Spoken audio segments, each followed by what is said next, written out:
All right, Utah gets the win. If you're happy about tonight, I'm happy for you. It's a struggle for me. I'm happy for the players. I'm happy for Collier, and I guess for the fans in the building who earned free chicken. Outside of that, I'm destroyed on the inside. Let's talk about it. It's the Hoops Nerd Show.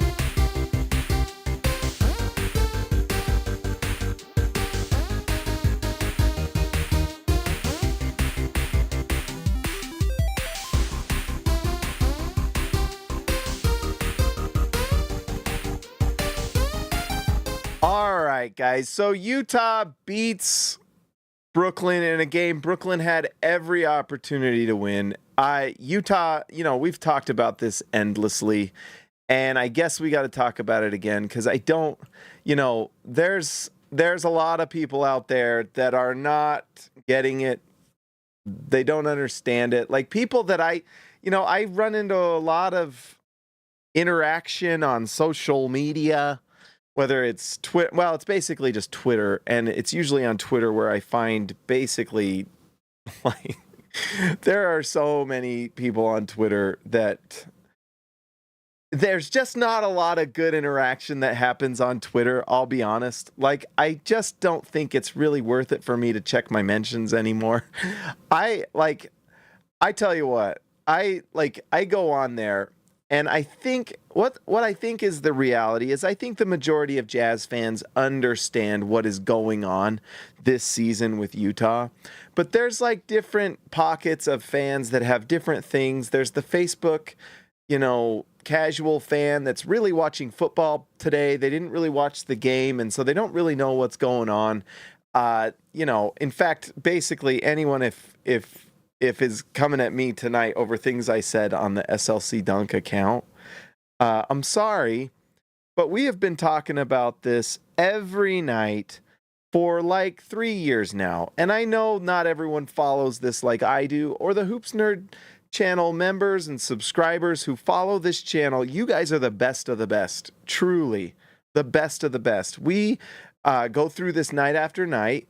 Sometimes opinions evolve as the season goes on, but there are a few things that are just irrefutable. And there are some things that is happening right now that we talked about last year and all off season, that this is a reason why this and this and that. And so let's just get into it. I don't know if we, let's just talk about it. The players of the game were Isaiah Collier and Collier and Sexton. Isaiah Collier was the player of the game. He was phenomenal. 23 points, 7 assists, 7 rebounds. And I know it's against a Brooklyn Nets team who did a better job of setting their team up to lose these games. But that said, they're still big and long and a good defensive team. And that play that Collier made to score at the end was unbelievable. It broke my heart, but it was unbelievable. His ability to split the screen, drive to the basket, and score like that was amazing. Splitting that screen and keeping his handle is unbelievable. And you know what? Collier shot 3 for 6 from 3, and we've talked about this the last 2 or 3 games. That shot looked pure. I think it was the last show we even looked at it. He hit that corner 3.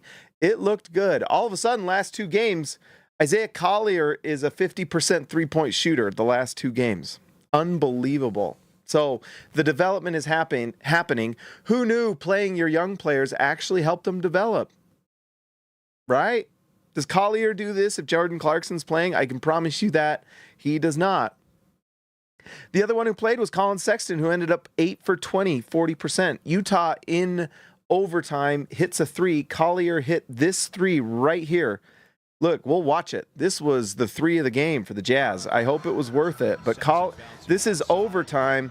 Collier and Sexton pulls up and knocks down the 3. Bang-a-rang. That's the win. That right there was the win. Because it took a layup from what's it called? From Isaiah Collier to win the game. But it doesn't happen if Collier and Sexton doesn't make that 3. So, I guess what I'm coming into this one, because here's the thing. I have a very clear opinion on what the Jazz should be doing. And I get it that, like, You might not like my opinion.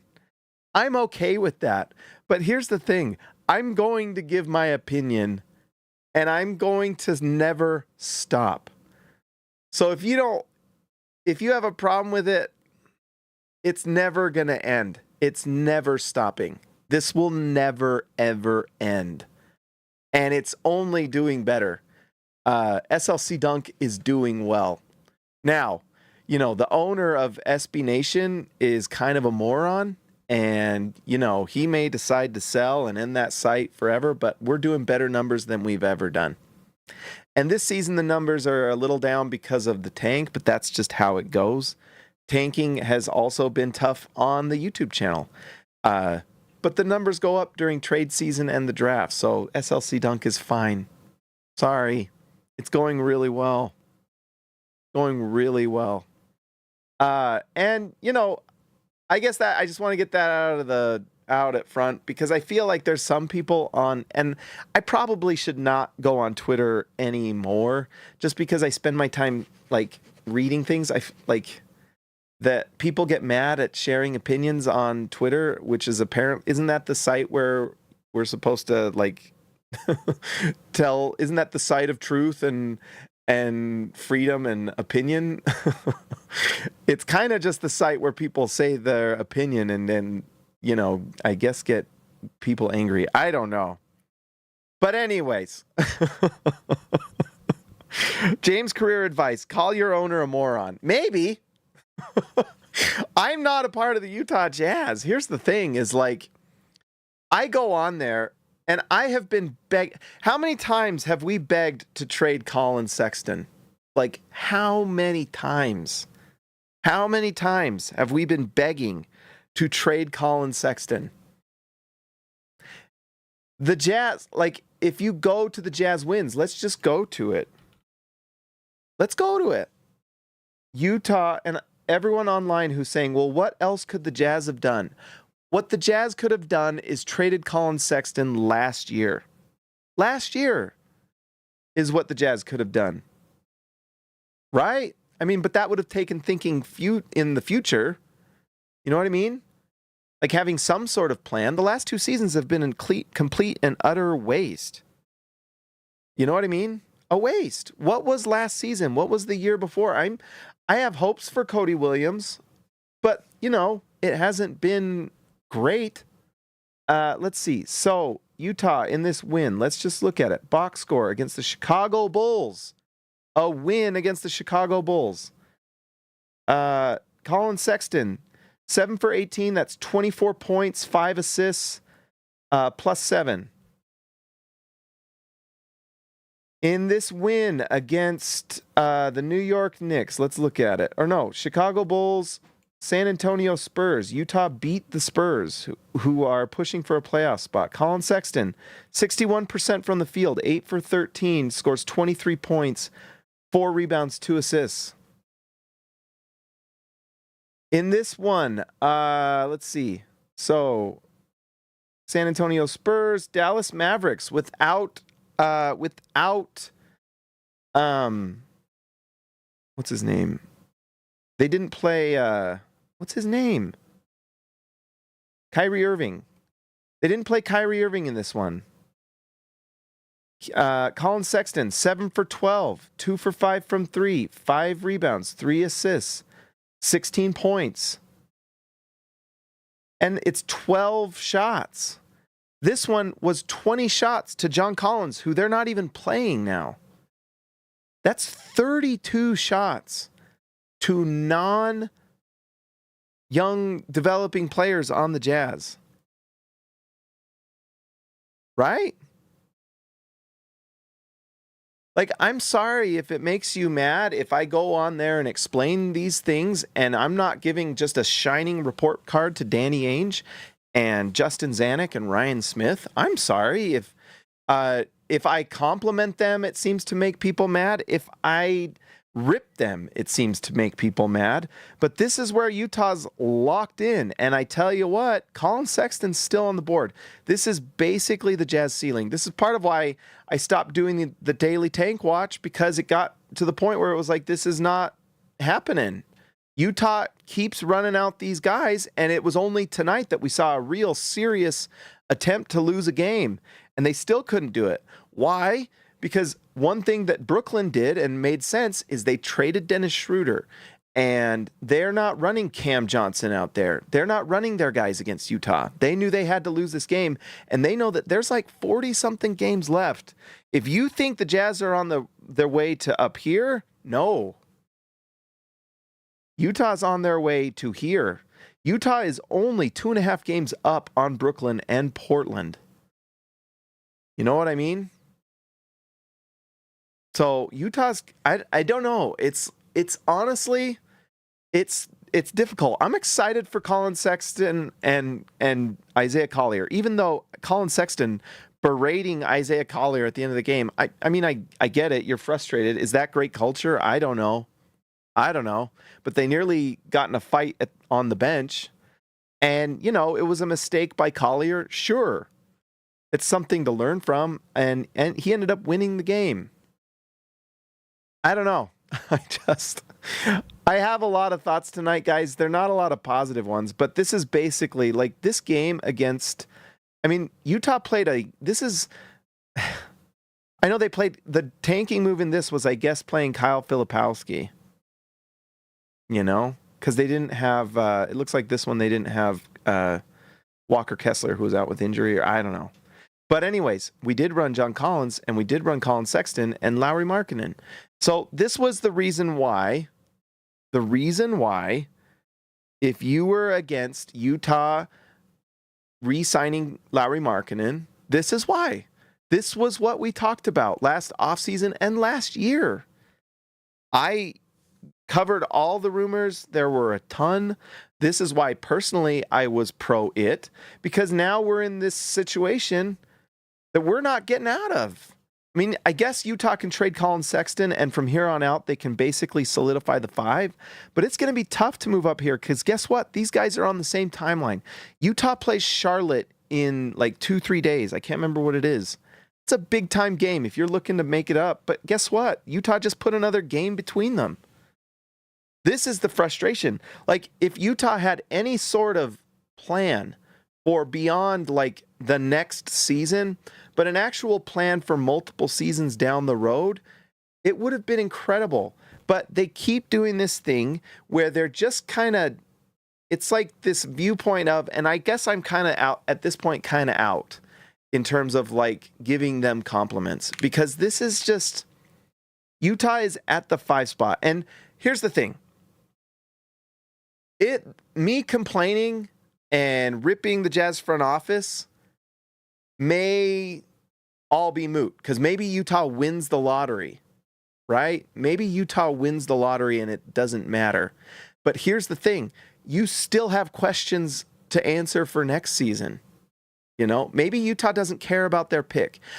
Last year, remember when we started last year and Utah came into that season with some, you know, they traded for John Collins. And so the idea was like, well, I guess they're trying to be pretty decent. And we all kind of knew like, well, Utah owes their pick to OKC. So I kind of was in the camp of like, well, let's try to win at least enough so we convey the pick to OKC. We don't get a pick and that sucks, but at least we solidify our pick in 2026 with AJ DeBonsa in the draft. Cam Boozer. All of a sudden, we go into this season and Utah's tanking, at least 90% tanking. Well, are we tanking? I guess we are, because they're resting guys, but they still re-signed Lauri Markkanen. They still have Colin Sexton on the team. They're not like selling off assets. They still have Colin Sexton on the team. Jordan Clarkson's still on the team. Utah had negotiations with the New York Knicks last offseason and didn't make the trade. You know? So what happened is last year they ended up tanking at the trade deadline to keep the pick and dropped 2 spots in the lottery, because guess what? Sometimes the lottery, and a lot of times the lottery, is unforgiving. And in a lot of cases, you can expect to drop more than go up, because there's only 4 people that win and everyone has a shot. So it is a risk. That's why you want to be higher. So if you get dropped 2 spots like Utah did last year, they don't fall to 10. Rather, they fall to like 6 or 7 or something like that. And maybe Utah would have drafted Cody Williams anyway. But we heard all year that they really liked Stephon Castle and they were trying to trade up for him.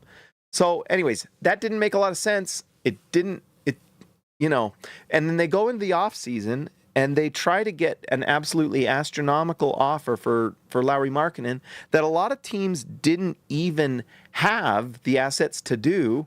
So they basically made it impossible to trade him. Then they re-sign him in a way that they can't trade him at this deadline. And so, yes, Utah has Lauri Markkanen, and Utah, like, having Lauri Markkanen is fine. Lauri Markkanen, a very good player. I don't know why Colin Sexton's on the team, but they keep not trading him. And, he was on the market last year, and maybe there was nothing. But I have a feeling there were probably some lowball offers, maybe a second-round pick for Sexton. I would take a second-round pick for Sexton right now. But honestly, at this point, it's almost too late. I mean, I guess you have to. It's not too late because you can still lose, by the way. Utah can still drop, and Philadelphia at some point here is going to, they've lost 2 in a row, and they keep their pick if they're top 6. Jace Garner, thanks for the 99 cents, my man. I really appreciate it. Thank you so much. But it does feel a little like that, Jace. It's a little better because at least Utah's in this 5 spot. During the Wemby draft, Utah was around here the whole time. Well, at one point, Utah was number 1 in the Western Conference because they started the season like 10-3 or whatever it was. And then had to make up for it dropping in the middle. It's just what's frustrating for someone like me is that anyone who's saying, what else could the Jazz have done? Well, I'm sorry. First off, I guess I have to teach you. I have to teach some of you how this works. That's fine. I'm sorry. I'm not being facetious to you guys. I'm being facetious to the guys on Twitter who are losing their minds at me right now. Utah could have gotten this thing planned last year if they'd have had just some forward thinking, right? I'm trying not to. What I want to make it clear, I'm not being facetious to you guys. There's some guys, if you go to the SLC Dunk Twitter and my Twitter, you'll see some guys that are extremely mad and spend their evenings talking about me. But anyways, Utah could have had this game figured out, not tonight before the game by resting players. What they could have gotten this game figured out was last year when they could have traded Colin Sexton. And this is why people were asking, why are we why is signing Lauri Markkanen a good, 100% home run? We have to do it. This is why. Because guess what? I don't know. Watching that team tonight, that Brooklyn team tonight, I don't think they're winning another game for a while. That team is they are locked in at this point. You know what I mean? Are we locked in at that level? I don't know. But here's the thing, and this is the other reason the Lauri Markkanen thing didn't make a lot of sense last year, because 2 years from the so you signed Lauri Markkanen, it's 2024 offseason, whatever. You have the 2024-5 Jazz season coming up. You have to think about what's going to happen in 2026. We talked about this over and over and over. Utah has to make a decision. Keeping Markkanen, keeping Sexton is fine, but Utah right now is at 6. If this is next season, I'm absolutely panicking like crazy because Utah only keeps that pick if they're top 8. And if Utah is going for top 8 next year while keeping Markkanen, it's going to be tough because there's a lot of teams out there that want AJ DeBonsa. And so the same thing we're talking about last year, not making signings.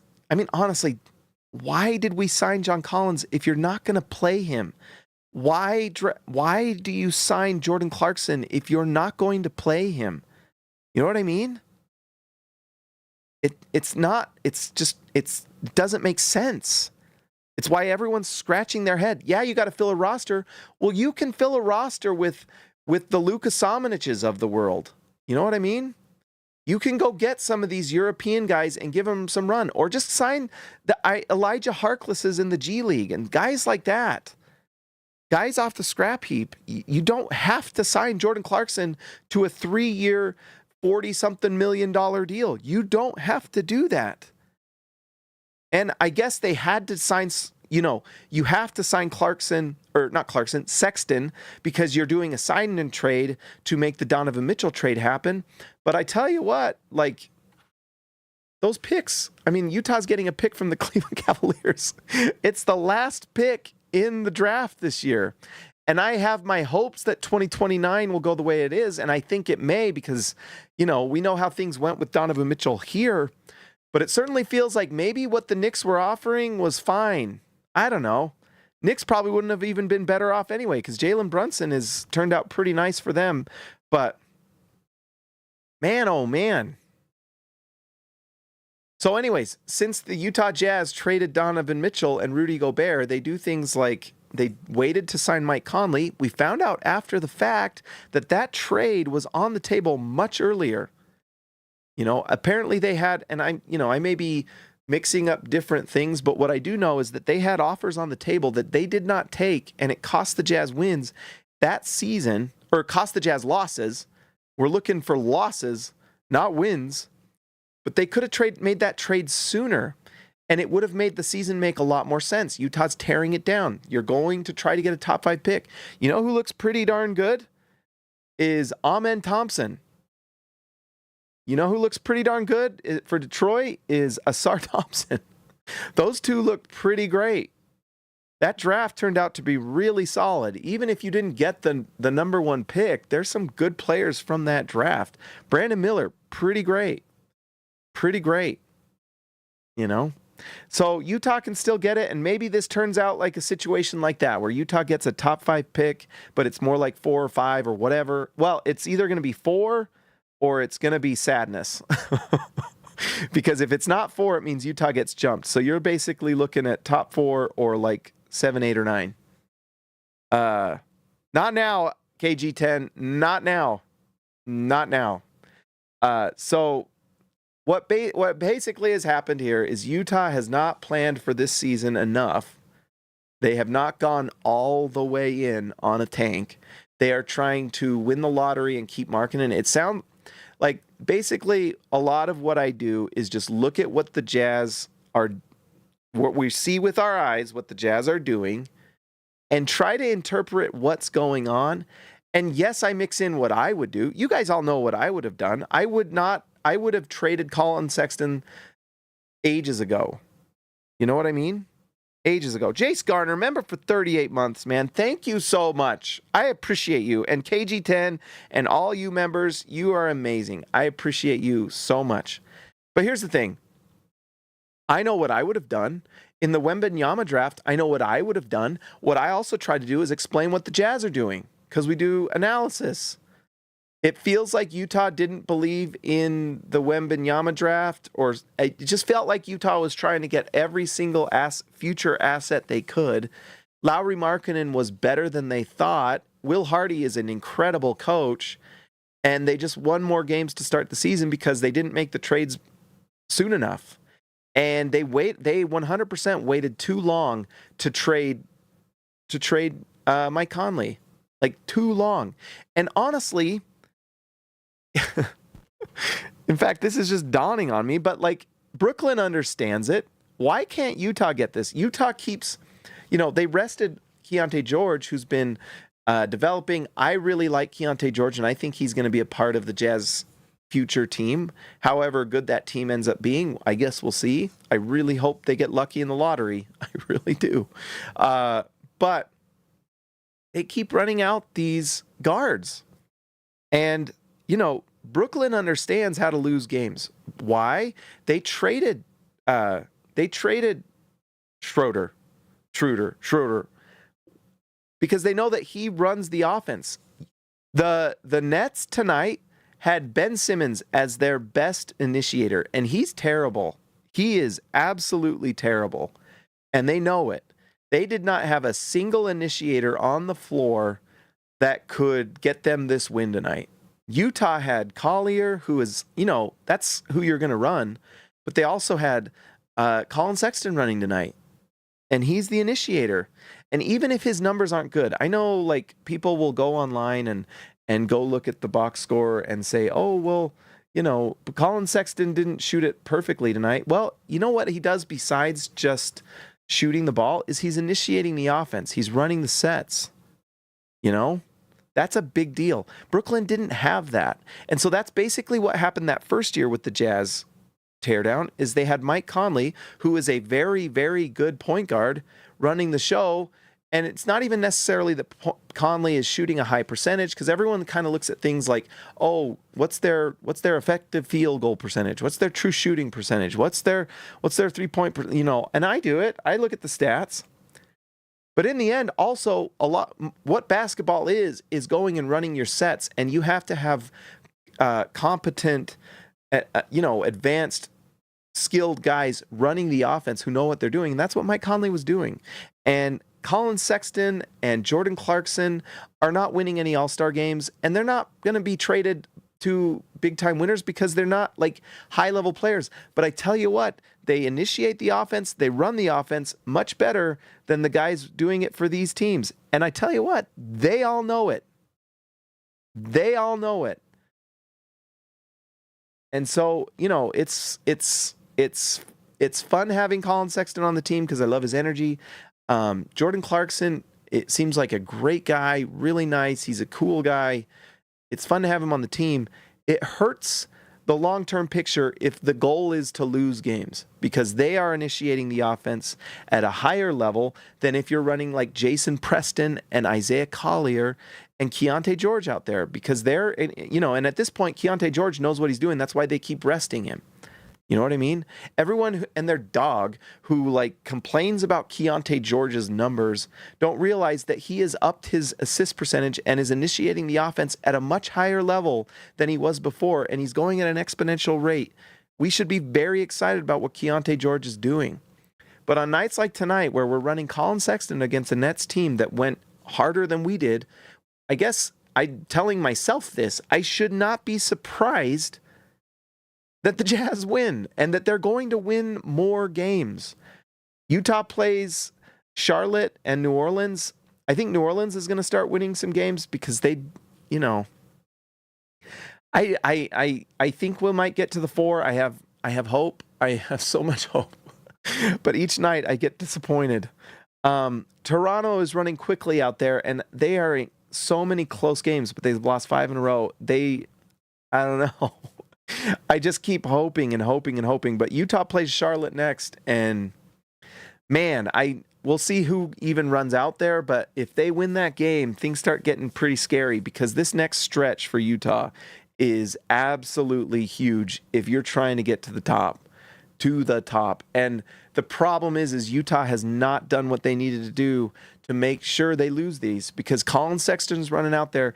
Yeah, he only went 8 for 20 tonight. That's not the greatest number, but this is initiating the offense. It's bending the defense. It's, it's 5 assists and 3 rebounds, and him kind of getting things going. What makes me really excited is Isaiah Collier was a +1. And here's the other one. Svi Mykhailiuk. Svi Mykhailiuk won this game for the Jazz. He goes 5 for 9 from the field, 4 for 7 from 3. Svi Mykhailiuk has a championship ring. He is a really good shooter. I don't know why we signed him. Not a forward-thinking move. You know what would have been better than signing NBA champion Svi Mykhailiuk? Keeping Jason Preston or Kenny Lofton or Luka Samanic. Right? But this is the type of move that was done last offseason that we didn't talk a ton about, but made you go like, why? Why did we do that? Svi Mykhailiuk turns into freaking Pistol Pete every time we play these bad teams. He goes out there and he shoots 4 for 7 from 3. I don't know, man. I don't know. Like, what is he shooting this year? He's shooting 34%, but I want to look in what he shoots against the bad teams, and I swear it's like 56%. Like, I got to look at what he did against. In fact, no, I don't know. I don't know. I don't know, guys. But what I'm telling you is Utah could have done more. And anyone who says, like, what more could Utah have done? I hope this video explains it. I hope it explains it. The thing, you've got to think down the road. What is Utah doing right now that is prepping them for next season? For the AJ DeBonsa season? Are we tanking or not? Are we tanking or not? I don't know. I'll be honest, guys. I don't know. And the reason why I don't know is because I don't think they know. Every single one of these decisions seems to be coming out of some sort of vacuum. And, you know, when you're a team contending for the title, like when the Jazz were contending for an NBA championship with Donovan Mitchell and Rudy Gobert, you're making decisions for next season. No question. You're thinking about what are we doing now to get to the championship? 100%. If you have a shot, you should take that shot. And the Jazz did. And they tore it down when it was very clear they had nowhere else to go. Utah, after that season against the Dallas Mavericks, there was nowhere to go because they were capped out. It was very clear that that team was not going to go anywhere, and then they were going to have to look at more contracts and just a worse bench. It was going to go downhill. But what Utah did is instead of switching mindsets to going long-term, they kept this, like, 1 year, we're going for a championship mindset, and you can't do it. You can't do that. You have to think, what are we going to do now to maximize? I mean, I guess you got to have a 1 year mindset, but for winning the lottery, not for how to get to the playoffs. You've got to think about what is the next step. The next step is bringing on championship caliber talent to the Utah Jazz. And the only way to do that is through the draft. It is the only way. Even Donovan Mitchell and Rudy Gobert, how did we get those players? Through the draft. Yeah, we didn't get them at the top 5. That was players like Luka Doncic. Those were the players there, right? But Utah kind of got lucky and were lucked into Donovan Mitchell and Rudy Gobert. But still, it was the draft. Utah brought on Royce O'Neal through offseason signings. They didn't even draft Royce O'Neal. It was like, remember when it was, never mind. But Utah, homegrown players is how they did it. And the current iteration of the Jazz seems to be like they think that they still are going to make some sort of trade. As if someone's going to trade you Luka Doncic, who just went to the finals. I mean, come on. How many Jazz fans were talking about that?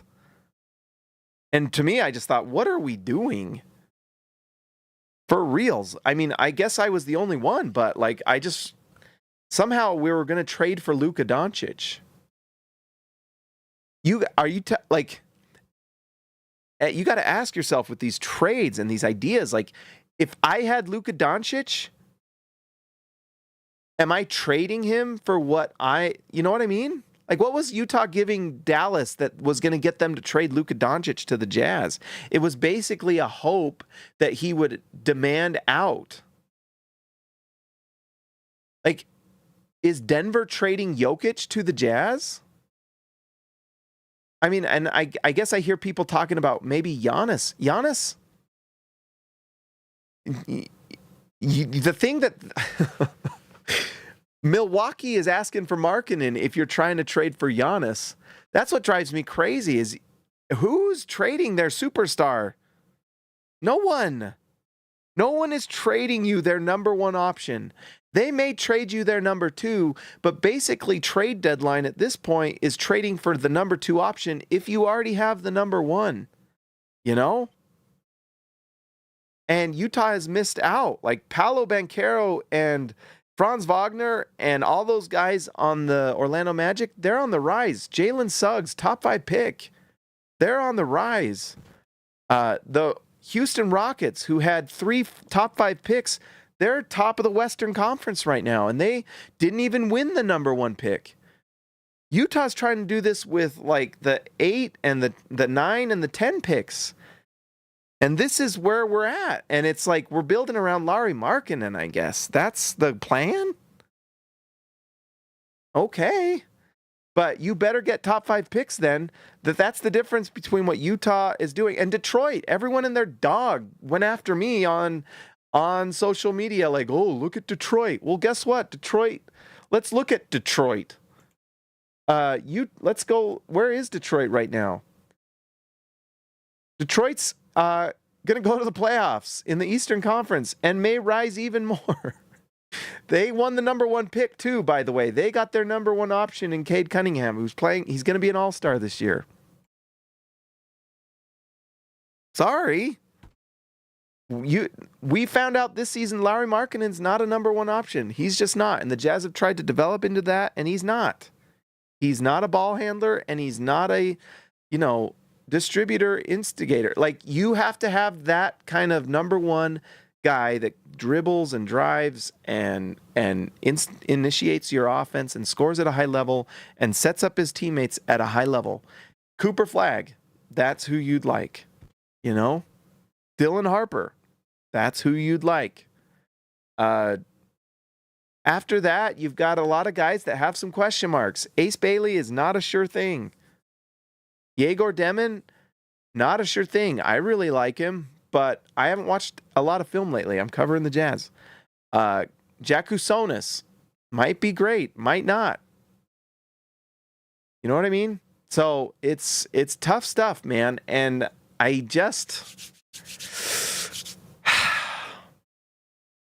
don't know. We're just going to keep covering it.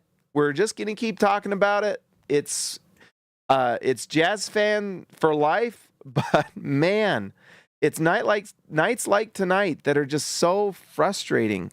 They're so tough. And, I love Yegor Demin. We have to win the lottery to get Yegor Demin. He is not going to be outside of the top 4. I just don't see it.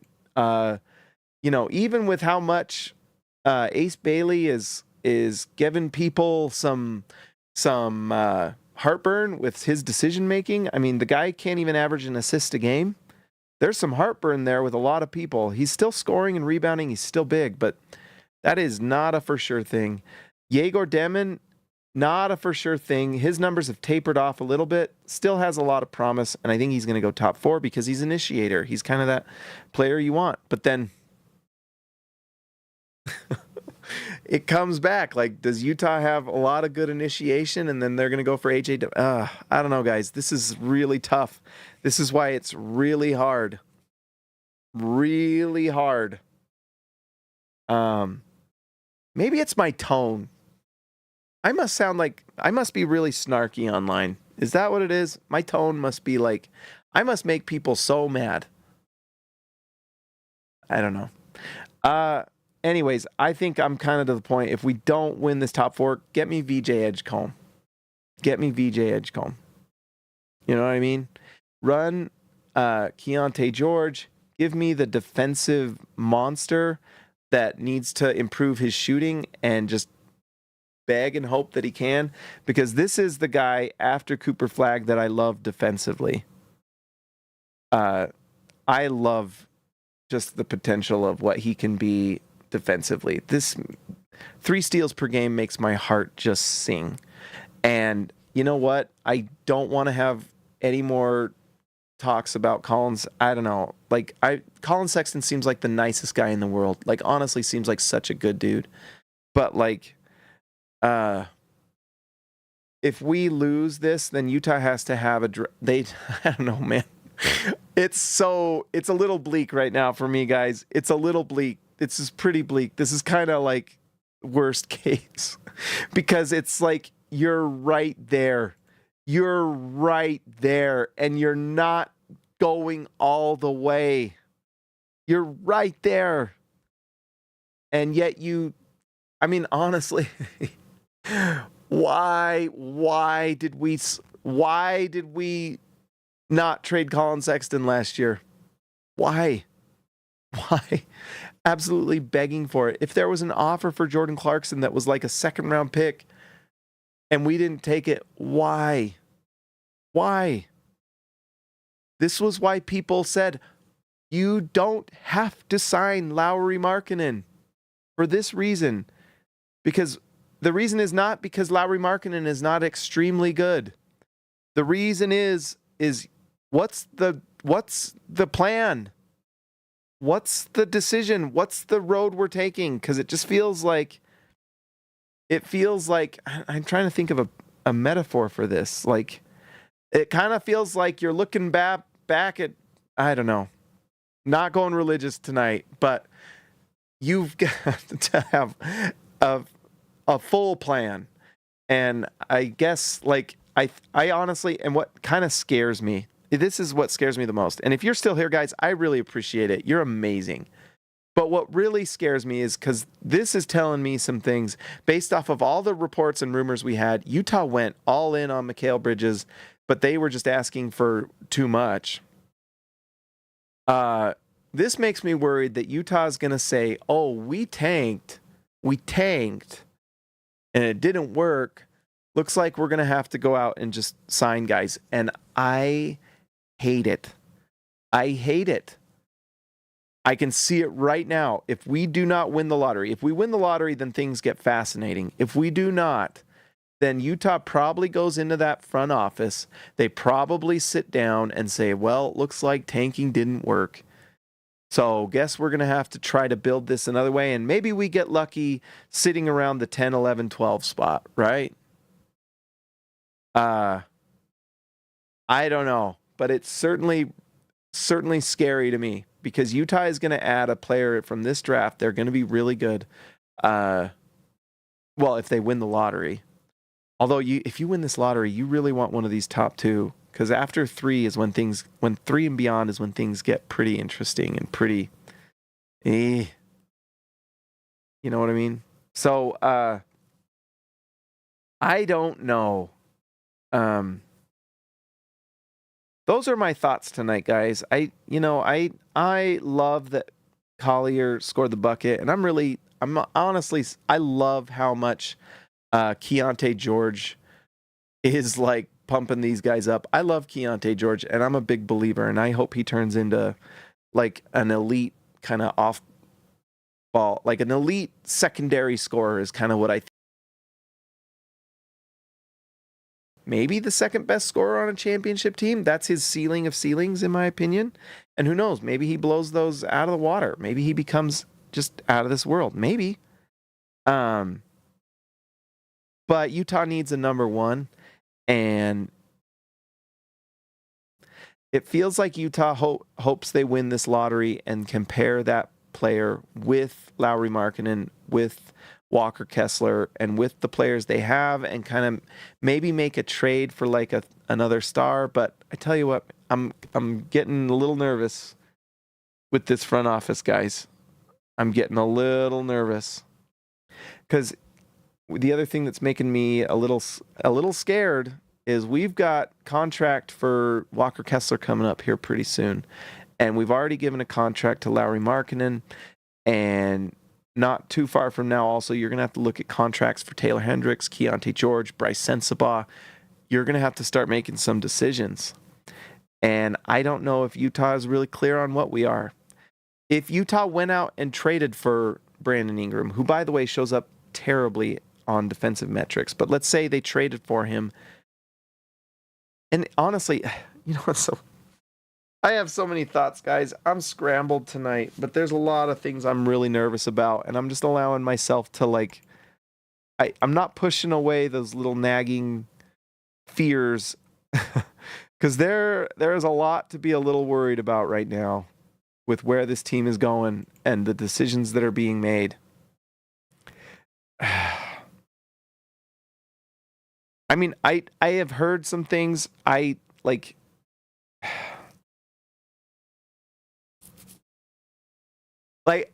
We keep hearing these rumors and things that the Jazz do their due diligence to ask about players. Like, it kind of feels like the Jazz will make phone calls about a prospect that's available. So Brandon Ingram's available. Mikal Bridges. Utah obviously heard that Mikal Bridges was gettable for if someone paid the right price. And New York obviously outdid Utah. But every single rumor and every single thing we've heard is that Utah went hardcore after Mikal Bridges. And they didn't get him. Most likely because I think they don't want to give up their own first-round picks. Or maybe like any of... I don't know. I don't know, man. But it kind of feels like every offseason now is going to be big game hunting. And then if we fail, then we kind of do a halfway thing. And I don't know, man. But back to my point is Utah, like, we get all these rumors. My chair keeps shrinking. I need to get a new chair.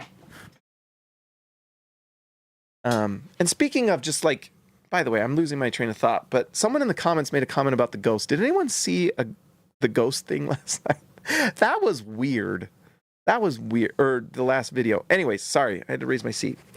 It feels like Utah makes calls on available guys, and I don't know why are we calling about Brandon? I guess I don't mind knowing what the cost is. Maybe Utah does that and just puts it into data points and understands, like, this is what Brandon Ingram is going for, you know? This is what Mikal Bridges is going for. But why isn't Utah making calls to move players? Why is it just to attain players? Why aren't we making proactive decisions to move certain guys? Right? Like, we're not hearing any sort of rumor about Utah offering Collier Sexton to people. We're not hearing, I mean, we just hear that like Jordan Clarkson's available for a second round pick. Why aren't we being more proactive? Why is it only about, you know what I mean? Like, why is it only about potential players? Like, are we treating this like fantasy basketball? Like, we just add someone on your community wire on fantasy football says, you know, Josh Jacobs available because the Packers lost. So we call about Josh Jacobs, but why are you not making moves if tanking is the goal? Because it really does feel like tanking is the goal. See where I'm having a hard time understanding what's going on. And I get it. It's one other loss, but you know, this is on top of 3 really bad losses. Utah should be right here. And guess what? Every game that goes by, we get closer to trade deadline. Trade deadline is February 6th. We're like 3 weeks away from trade deadline. 3 weeks. And at that point, ain't nobody winning games. You know what I mean? Nobody. Every single one of these teams is trading off. And so basically, whatever standing you're at come February 6th is more or less where you're going to be. And the only times these things will move is when they play each other. And you get games like we had tonight. But Utah has Collier Sexton. I mean, getting 20 points, whatever it was tonight, getting 14, 20 points, whatever it is. And whew, that's the difference. Svi Mikhailik's going out there shooting 4 for 7 from 3. I don't know. But it certainly feels like we're getting a lot of empty calories with wins like tonight. I guess that's all I got tonight, guys. I just wanted to talk through that and explain some of the thinking, but I don't expect everyone to listen to my show. I'm sure. I don't know. And I try to write about these things, but I guess I got to write another article explaining, like, I don't know. Everyone here understands it. I think everyone here really is clear on what we're trying to do, but it feels like Feels like there's not a lot of people out there. It is crazy, Jace Garner. I I don't know.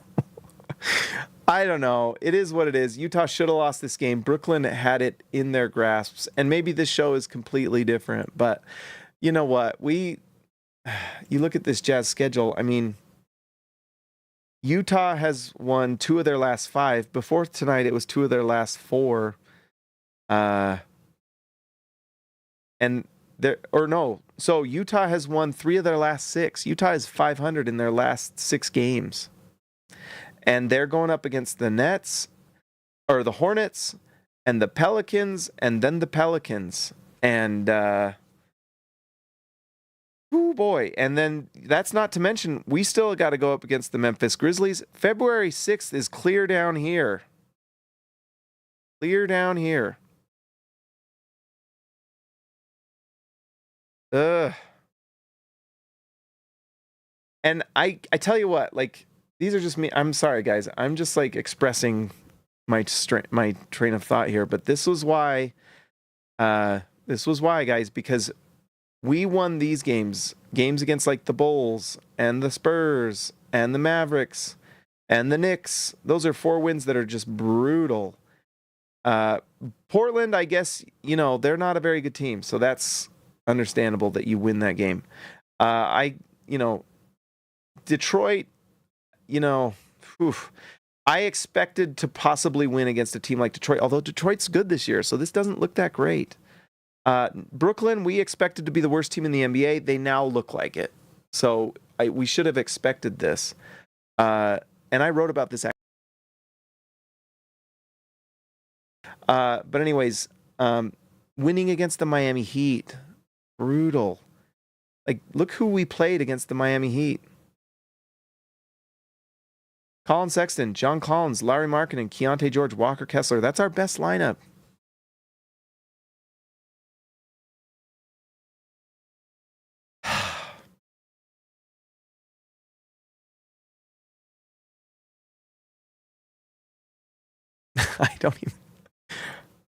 I don't even know what to say to this. I don't even know.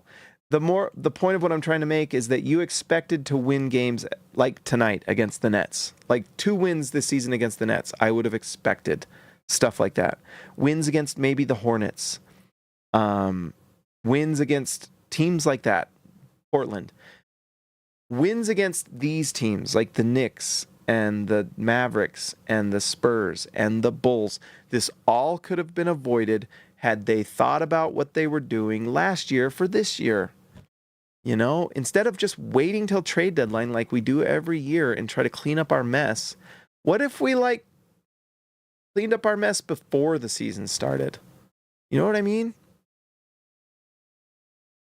I don't know, guys. It is a little tough, and we're just going to try to enjoy everything about this season as the season goes on. We're going to try to find joy in these different things. But oh man, this was not a good thing. This was not a good thing. And you know what? I am like staying on Blue Sky. Like, I go on this Twitter account and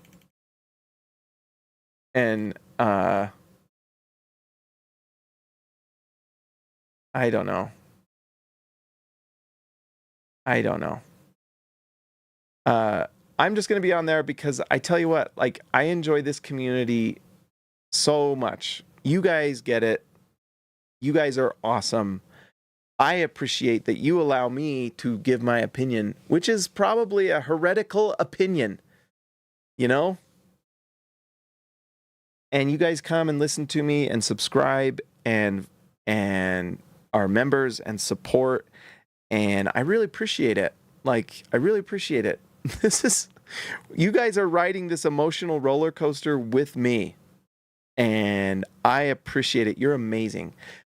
I'm not getting the views I get on a winning season, and I don't really care. I tell you what, this is something I enjoy doing. I love doing it. I love the Jazz. I am getting too old for Twitter fights. And I guess what I'm trying to say is I appreciate this community and I appreciate the SLC Dunk community because they all get it over there too. They all understand, and if people have different opinions, it's okay. But I don't know. In the end, I don't know what I'm even saying. What I'm saying is I appreciate you guys. I'm appreciating that I have this this microphone, and I'm going to continue to give my opinion. And, it is what it is. It is what it is. Guys, I guess doing and you know what's so funny is watch us win the lottery poll tonight. After all this, and I guess that's how I want to end this, because not all is lost. Not all is lost. It still came down to the Jazz winning the lottery in the end. What I've been talking about is losing to give you the best shot and also raising the floor. If Utah's 1 or 2 and they get jumped by 4 teams or whatever it is, then you still get the 5 or 6. If Utah gets jumped by like 2 or 3 teams like happened last year in the lottery, then they go to like 7 or 8, and that's devastating. That's what I'm afraid of. But it's still, this Jazz still have a top 5 chance at the lottery. If this were the Wembanyama season, I would have been so ecstatic for the number 5. So I guess in some ways it's just perspective. I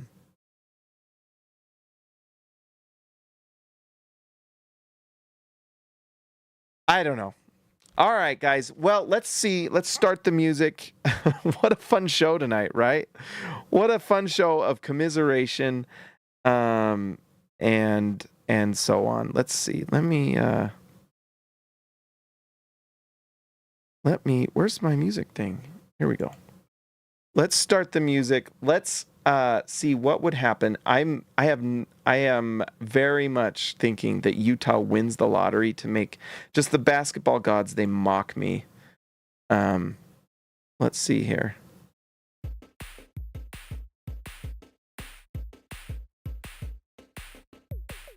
All right, let's see. If the lottery was tonight, what would happen with the Utah Jazz? I'm going to click this right here and we'll see what happened. I kind of have no doubt Utah's going to win the lottery. What do you think?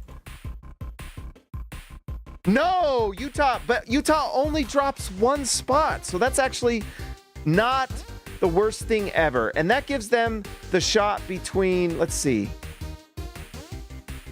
Utah drops 1 spot. They go to Kasparas Jakusonis, Nolan Triori, or Trey Johnson. That's pretty good. I'll take it. I will take it.